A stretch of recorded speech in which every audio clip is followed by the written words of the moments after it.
here I have the yeast, sugar, and salt. And you want to make sure it's completely mixed up until it's brown.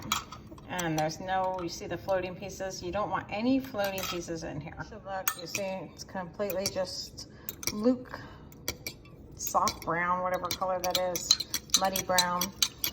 And then we're gonna let it sit for 5 minutes and then come back after 5 minutes. See, by all the foam that it made.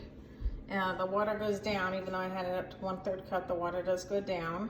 And we're gonna add this to our flour in the bowl. Now I have 2 cups of flour. I use a silicone spatula and the yeast mix. And so I'm gonna add my yeast mix.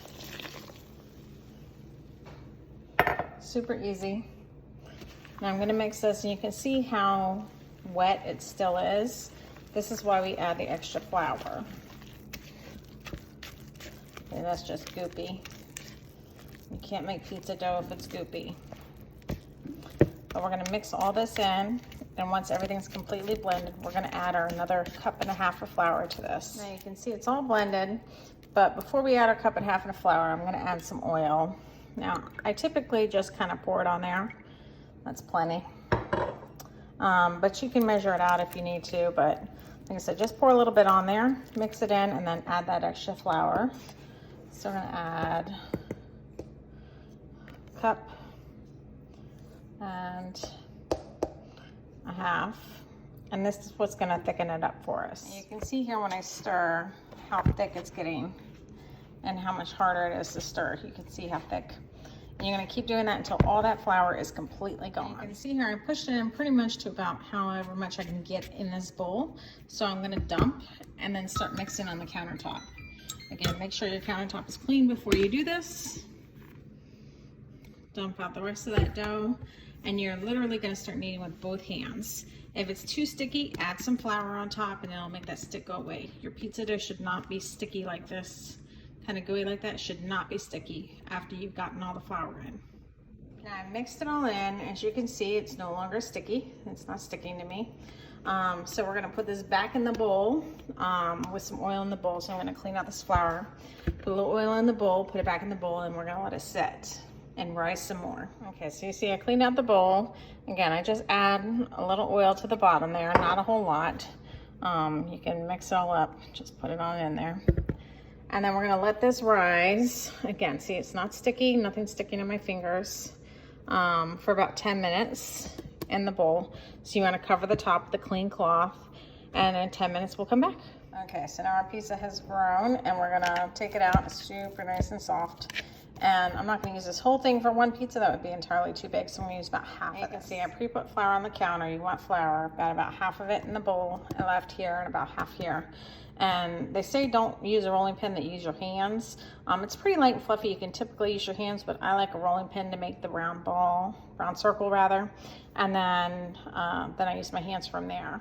So here's how it's coming. So far I just pressed it out, and I kind of just press around here and straighten it so that way you can get your crust. You see how thick that gets? So depending on what you like for your crust, a thin crust, press it down, or a thick crust, press inwards and press out, and that way you can get your specific crust. If you want a stuffed crust, it needs to be thin, and here you'll put in your cheese, and then you just flip it over like that, and you'll fold in your cheese. So you can make your crust any way you want. You can see I'm pretty much done here. I like it a little bit of a thinner crust, so you see it's kind of thin. Before you put your toppings on, if you do not have a like a wooden pizza holder to put this under, use your foil or whatever, you know, your foil that you're gonna bake on, and make sure it's on that, because it'll get too heavy with the sauce and everything to move on to that, and it'll get messy. So put it on foil before you start putting your sauce and your toppings on, and then make sure your oven is preheated, 400 to 425 depending on your oven, and for about 15 minutes. Typically does a trick, 20 for some ovens, but you can judge by how brown and nice and fluffy it's getting.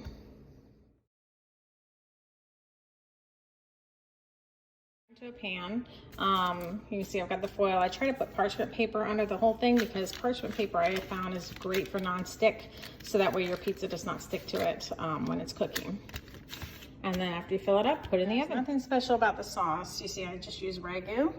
And there's your sauce in the middle of the pizza. And you see they make it look all spiffy when they do it online. So I'll show you, just use a spoon and then put it all around. You don't want to use too much because then it's going to get all goopy. And then of course you leave room for your crust. So that way you still have a crust. Italian type pizza, so I put fresh basil. I grow my own basil. I've got onions and mushrooms, green peppers, red peppers, good things like that put on there. I'm a veggie person. If you like meats, put your meats on there and then get ready to bake this in the oven. Now you have your leftover dough. It's nice and fluffy and not sticky. You don't want sticky dough. You can just put it in the fridge, freezer, keep it for the next day, or make another pizza.